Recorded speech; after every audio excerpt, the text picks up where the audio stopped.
Hey guys, welcome back to the REI Network podcast with me, Gavin Timms. I'm super excited. I've actually got a couple of my clients joining me today, talking about what they've been doing in their business over the last month, and the results have been insane. Just before I bring them and introduce them, if you are interested in working with me, go to reinetwork.com/join. reinetwork.com/join. We have a new format that is awesome. We're getting great results. And again, I'm going to bring over two of my clients right now. Here they are. I have Terry and Pamela. How are you guys doing? Good. Great. Awesome. I firstly appreciate you doing this, right? I know literally we've just dragged Pamela on screen to get her to join me and Terry, but she did it eventually. So I appreciate you both coming on. All right. So why did I ask you to do this? For a couple of reasons. Okay. And probably two or three reasons, really. I think the results that you've got in a short amount of time has been fantastic. Okay.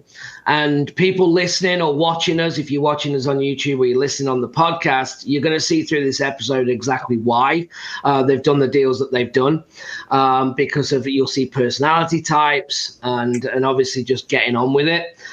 So I wanted to, identify that. The other thing is as well, the amount of deals that you've done in such a small amount of time, right? So we're just looking over the last month. We've been working together.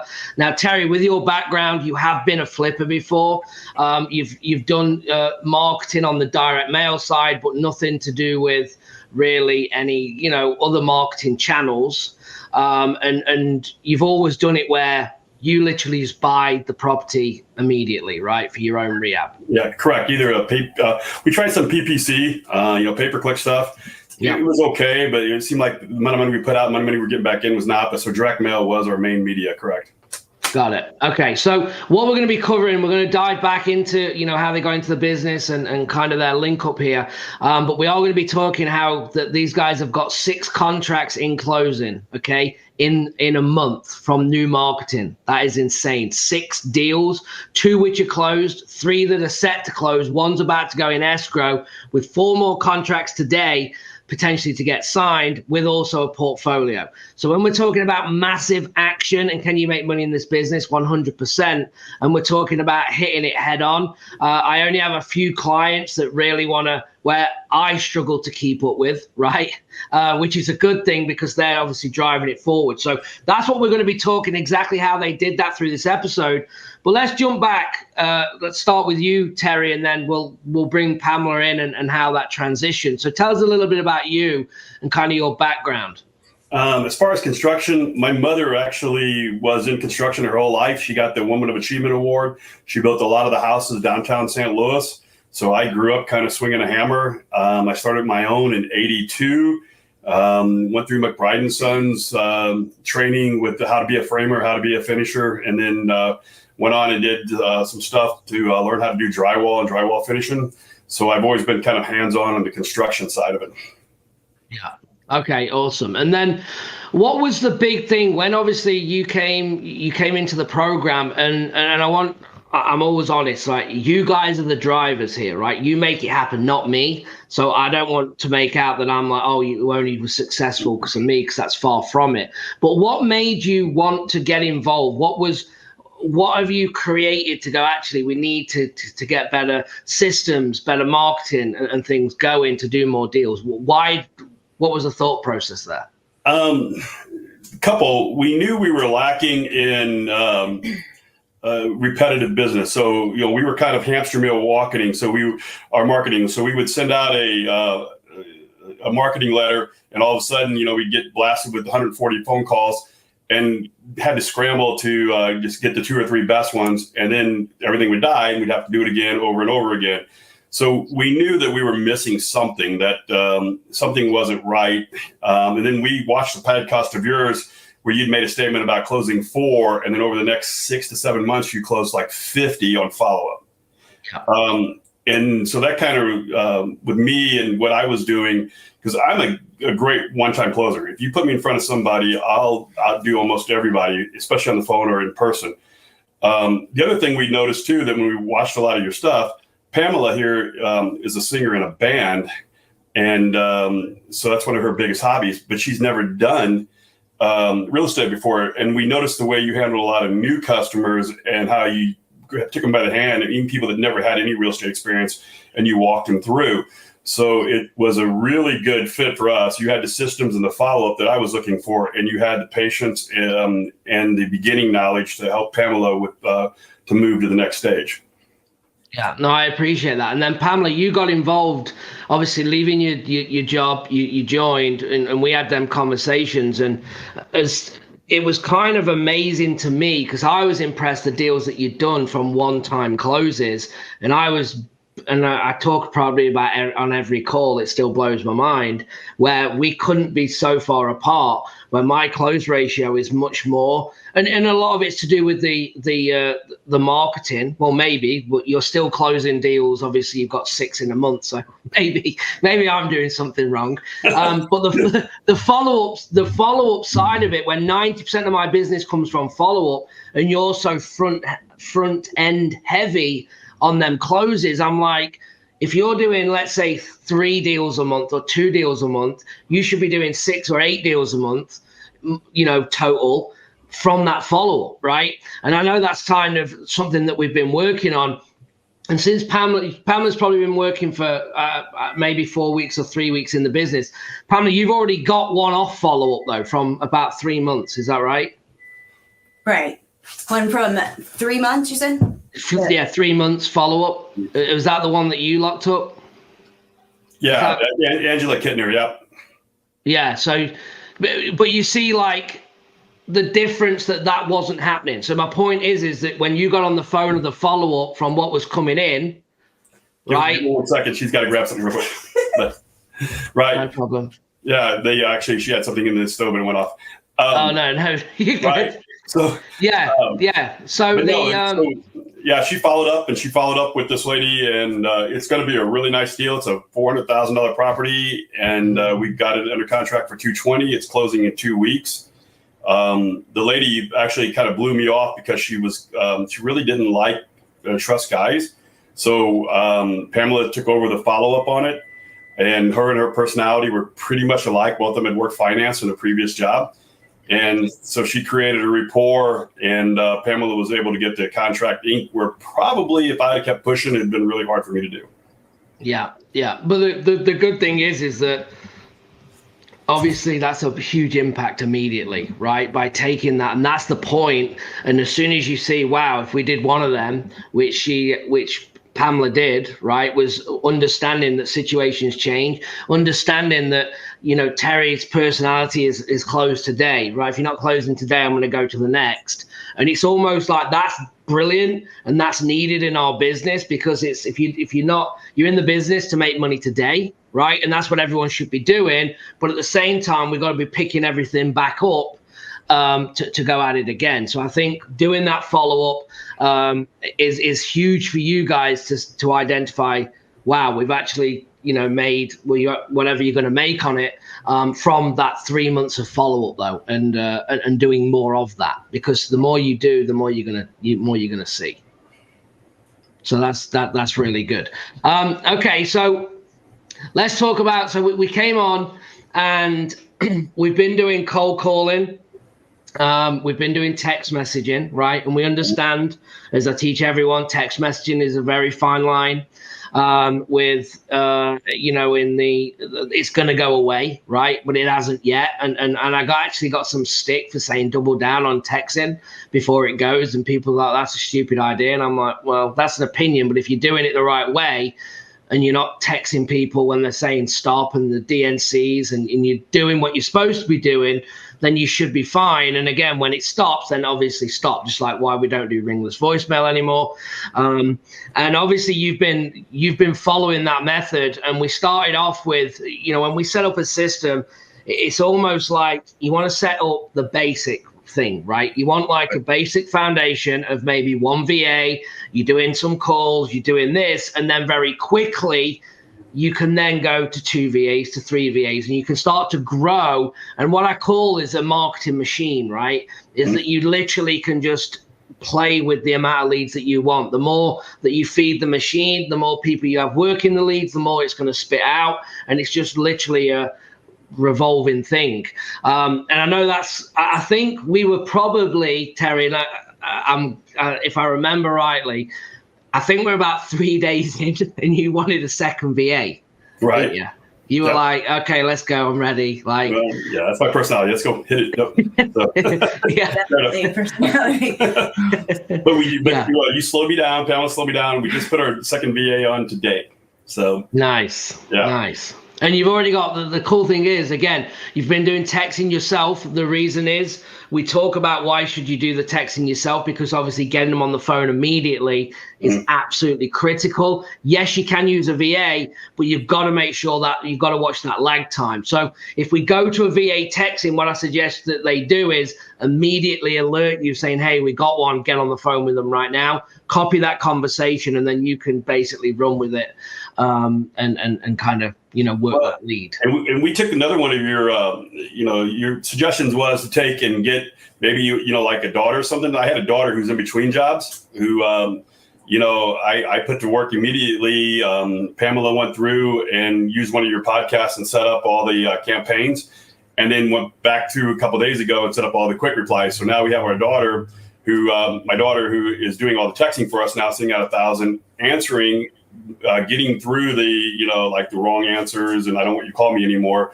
And then as soon as she gets somebody that says, well, yeah, I'd be interested in an offer, she does exactly that. She puts it in our CRM, who alerts me, and I get on the phone and call immediately. So that kind of freed me up also. Yeah, absolutely. That's awesome. And the goal is, we had a good session yesterday. We were talking about obviously what's the end goal, right? Because the more that you do, we have to watch in this business. Because I know what I want, right? And I know that the more that you do and when you're handling the calls, the busier you're going to get. And you need to get aligned with exactly that, like bringing your daughter in now, because texting's a lot, right? It takes a lot of time when you're sitting there and all of a sudden you've just freed up hours of the day by delegating that to somebody else that can obviously do it. And then something else that we've noticed is the amount of people texting now are down to next to nothing. I mean, we've got a lot of people who are saying, I haven't got a text in a long time. So I think, like you said, a lot of people went, oh, that's done. They're going to get rid of it. So we're hitting everything that we can hit because nobody is doing the texting anymore because they've gotten rid of it. Yeah. No, that's really good.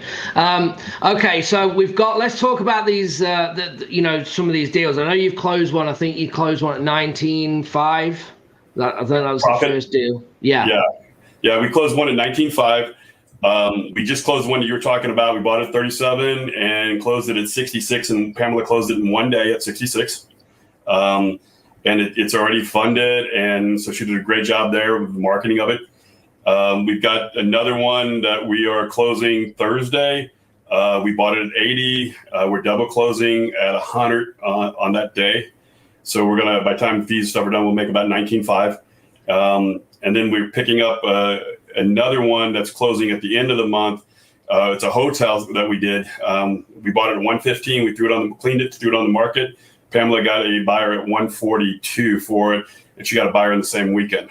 So, we sat down and figured that we should probably make about 85 to 100,000 off the first year of being with you, or first month being with you. Sorry.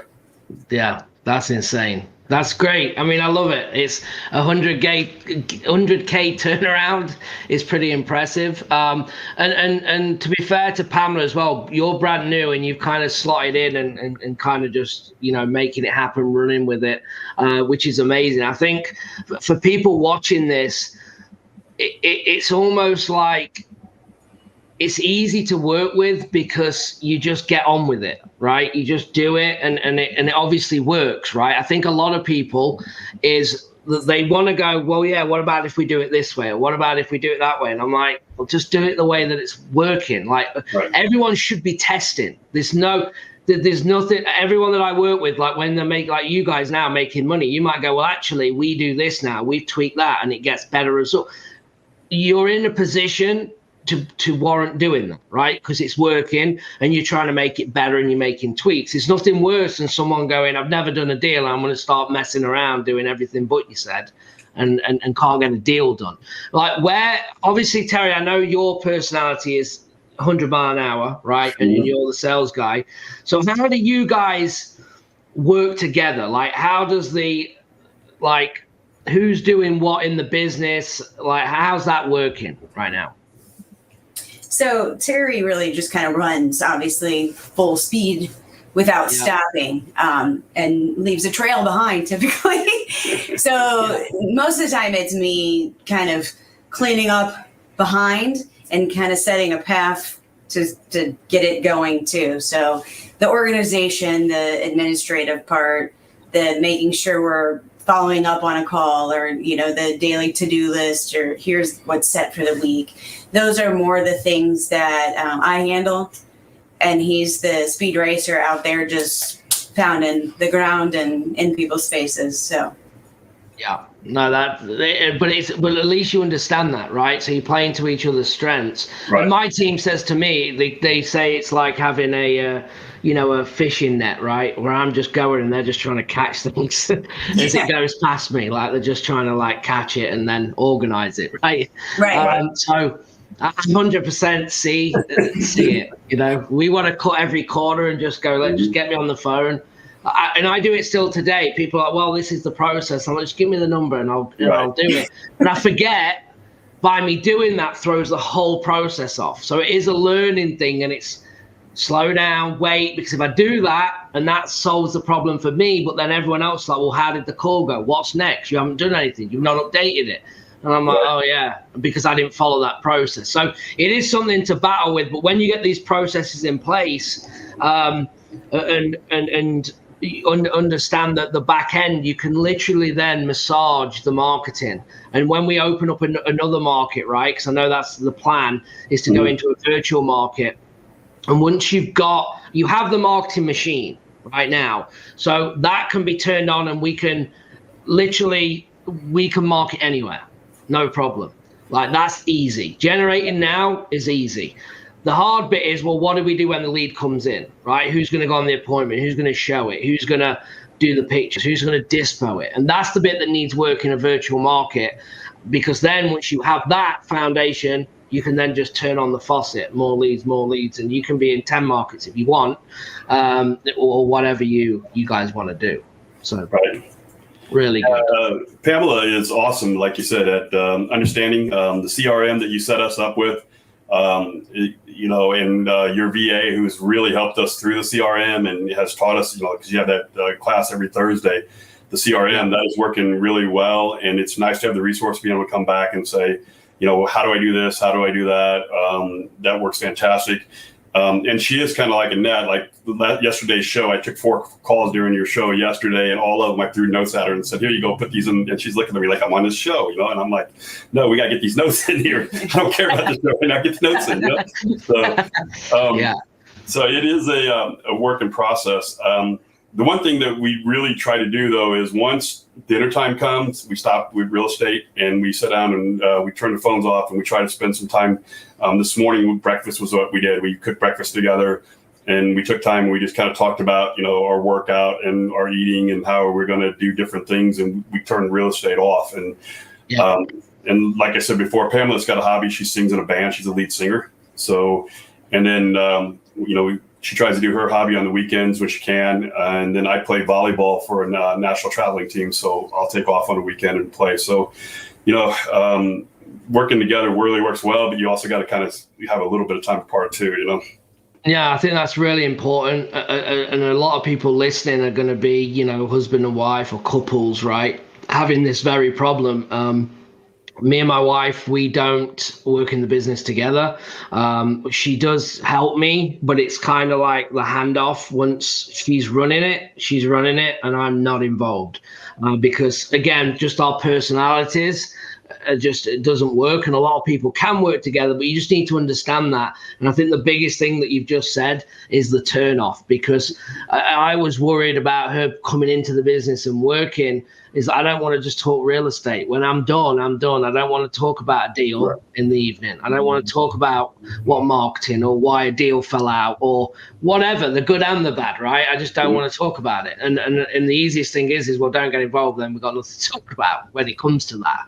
Right. So I think it's good that you set that boundary and you both understand it, because there's so many moving parts that it does drag people in. And all of a sudden, then it becomes a problem, right? In the relationship, all we do is talk real estate, and this sucks. And money's not everything. Like, again, you're set to make $100,000 in your first month, which is fantastic. But at the same time, if you're miserable, well, what's it all for? You know. Right. The other thing I noticed too that really works well is we have our hats. She does the administrative stuff, and when it comes to that kind of stuff, I ask her, what do you want? How do I do it? So I kind of make sure that she's the authority on the administrative stuff, and she works through the administrative stuff. When it comes to the sales process, we have a very clear sign. You don't talk while I'm selling. And if I ask you what your opinion is, then you're allowed to get it. But while I'm selling, you don't talk. So, And so being able to, check your ego and be a little bit humble and realize that she's got her hat, I got my hat, and this is the way we work. That seems to work really well too, Yeah, no, I think you're 100% right. The other thing is, and you might be doing this, Terry, because you're obviously on the front line a lot. What you need to do, and you might already be doing this, is setting Pamela up for follow-up. So, you can just say, hey, my partner, my girlfriend, my wife, whatever, however you want to position, right? And you can say, hey, we'll work the business, so she might follow up with you and check in. Just give that personal touch that she might reach out. And then when that handover is done, Pamela can do obviously that follow-up, right? Because you're obviously not going to be able to close everyone you talk to. Right. And just mentioning in people like the husband and wife feel, right? They like the vibe. It's more people. People trust it, and it's not like a big company and things like that. So just positioning like, yeah, she'll probably check in, and doing them handovers will help a lot. Especially when she then starts to build that rapport through the follow-up stage, and either bring you in to close or just close it herself. Because we talked about the lady. Is personalities. Some people don't want to deal with men and women, and you just got to not get people get it too personal. Like, okay, cool, they don't want to talk to me and they want to talk to someone else. Whatever we got to do, like, It doesn't matter. Let's just get it done. Yeah, so check that's the same way. Yeah, absolutely. So yeah. Well, no, that's awesome. So, what would you say? Let me ask you, and then we're going to wrap this up. But let me ask you. Obviously, you're in the new format, right? Obviously, with our calls, we do 3 to 4 live calls a week in the group. Everything's on video if you want video on, and it's very interactive. What do you think about that? Like, how have you? And you can give me your honest opinion. I'm not actually asked you this question before, but what do you think? With that, the interaction of that. Do you feel that helps a lot? I really like it, because for me, being like newer to the whole environment in general, it's helpful because you get to hear different perspectives of other people and how they're doing things. And, you can ask any question.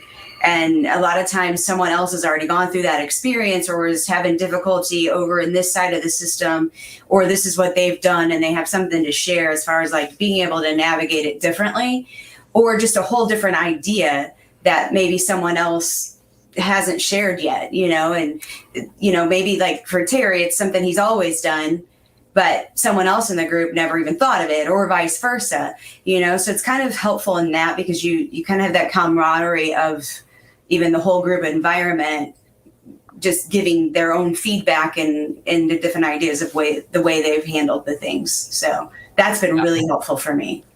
No, that's really good. And you're exactly right. I think because we used to do it as like a webinar, so it'd just be me on the screen just talking, and then You just ask questions, and I've done it like that for years. And I was like, there's got to be a better way. So we started to do this, and everyone really liked it. And it was big because obviously I now work on the business, not in it, right? And I have done for years. And as much as I'm involved in and knowing what's happening, you can lose touch, right? You can lose that like feeling of it's your first time. And hearing it from me going, yeah, I was in that position, I used to do that, but you don't get that feeling of, oh no, here's Joe in the group or whoever that's just done their first deal or going through that exact thing as you, or this is how they overcome it, which is way more powerful than anything that can come out of my mouth, right? Because they're like, oh wow, like he did it or she did it. And that's not like disrespectful, but I used to think that like if they can do it, then I can definitely do it, and that's the whole point. And we also have people doing, 4 or 5 deals a month, making 50, 60K consistently every month. So we still have a retention of the higher end guys and gals, but also the new ones to try and elevate everybody up. It's been a game changer from what I see in results, and especially with us meeting so frequently. We're not waiting for a week to get something done. We're like on it, and we're changing it, and we're going and to get these results done. Because otherwise, if you're not doing that, in my opinion, then you're just waiting around. So yeah, we were talking about it last night. Just the different seasoning levels of people, is really helpful because you get that little entry level, so you don't feel like if you ask a question, everybody else already knows the answer, and you're going to look like a fool. Like there's other people that don't know either, and I feel really comfortable for the most part just asking the simplest questions, but then also hearing things that they have to cycle through a few times to really grasp because it's further down the road than where I'm at right now. But just the availability to have all of that, and it kind of helps the momentum, I think, too, in that you can, every day, you're hearing different stories or sharing different information. So it's like, let's do that. Let's try that today, Yeah, it keeps it fresh. I couldn't have said it any better. You're exactly right. That was the point. And there's no egos in the group either, because I won't have it like, and I've not got time. I can't deal with it anyway, personally. So never mind anybody else, because we're all at that level. That's why there's never a stupid question, because we all started with 0 at some point. So you're exactly right. And a lot of it, and we're going to put some more things in place as well. We're probably going to, even though it's a mastermind setting now, we're probably going to try and have a, like an elite group. We're going to do like an elite group and then maybe like a beginner session I'm not going to call it beginner, but it's kind of brilliant at the basic session of just the little things that you forget, like how to pull the list, like what criterias and things that are super important, right? But also give people a goal to try and get into, kind of the elite group of making maybe 100K a year, and we're going to develop that as we go. So I'm pretty excited about that. But I appreciate you both kind of getting on and talking. Again, congratulations, 100K in closing in the first month is amazing. And I think people are going to get a lot from this to just say, take massive action, right? Well, let me ask you, what would you say to somebody, like if they're new, trying to get started?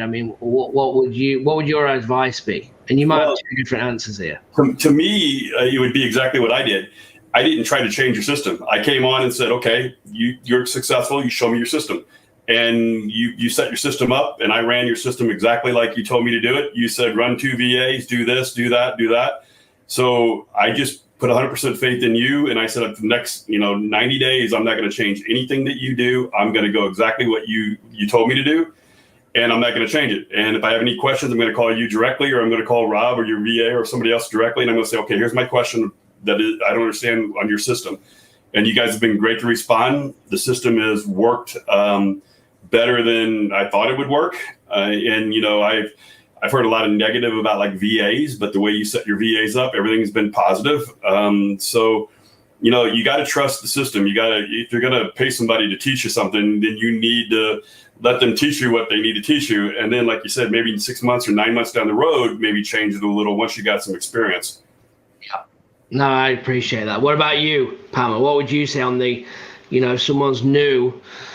I mean, you're newer, right? So, Right. I mean, I know you've already shared kind of some of the things that we do, but what would you say?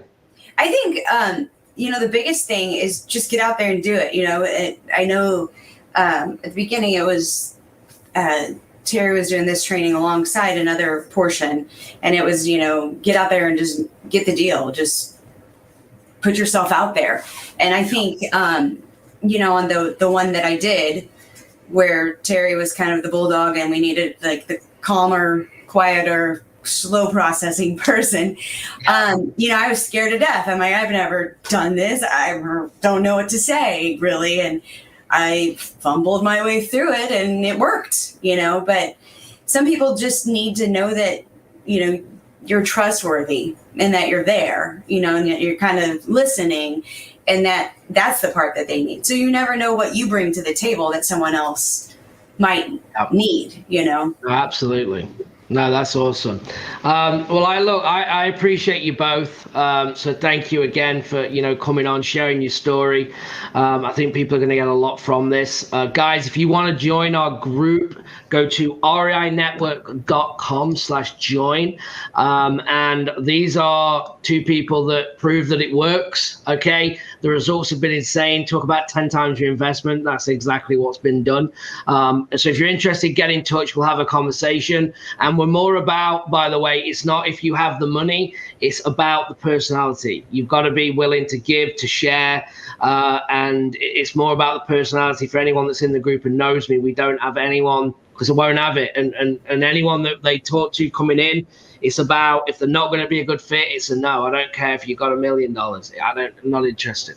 It's about personalities, and because you're going to spend a lot of time together on these calls, and there's nothing worse than having someone that no one can stand on that, right? I've been there myself, so I know. So guys, I appreciate you both. Again, if you're watching, guys, like and subscribe to the show. We're going to go to reinetwork.com/join. Come and join us. Any last words before we're done? Or are we good? If you have any deals for St. Louis, send them to twolverton4@gmail.com. We'll look at all of them and help in any way we can. There we go. Yeah, no, thank you guys. And guys, remember, hit them up. We'll put that email in the notes. If you've got any deals under contract, you want a JV, they are buying as well as wholetailing, and even creative finance. And we never even talked about that deal, Terry. Oh, we didn't talk about that. And we're going to do it. Let's just give a 2-minute on it because it's awesome. Okay, so we got a VA call that said you need to go right away. He's taking